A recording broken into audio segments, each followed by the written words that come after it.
But I don't use a computer for anything, partly because I love the drag on the pen, that feeling on the page. In fact, I'm very picky about what pen I use. I don't own any fancy ones, but I mean, whether I use a Hilton hotel pen or, well, it's really the Hilton that I particularly like, actually. In fact, it lures me in.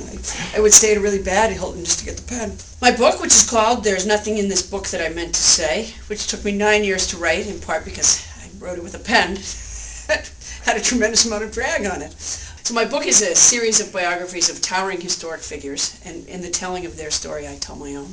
Charles Dickens and Helen Keller and Abraham Lincoln, Joan of Arc, all of which I'm sure everyone sees the connection between me and them really, really clearly.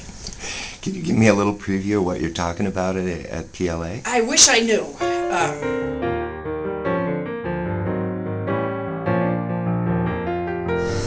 It is our pleasure as the Public Library Association to be here in Minneapolis for our conference. Well, this was our second annual Book Buzz program at PLA, and I think what makes it so popular is that everybody who comes gets a glimpse a little bit farther into the future than we normally do of what's going to be out, what's going to be big, what books we should watch out for, be on the alert for.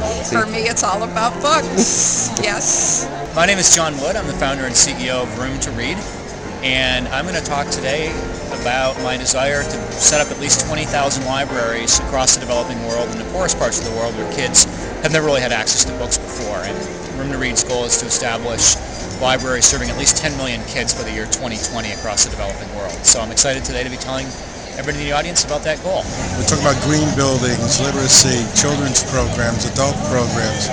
I think you name it, Jan alluded to over 200 programs that were in table talks. Anything that anyone is interested in public libraries, I think, is being offered during the course of the conference this year.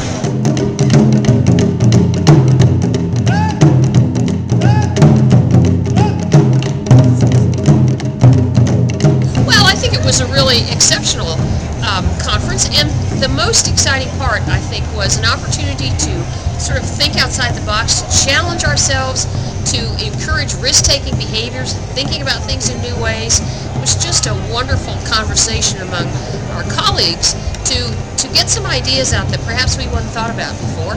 Some, as one of our programs said, sometimes some dangerous ideas. And isn't that a good idea?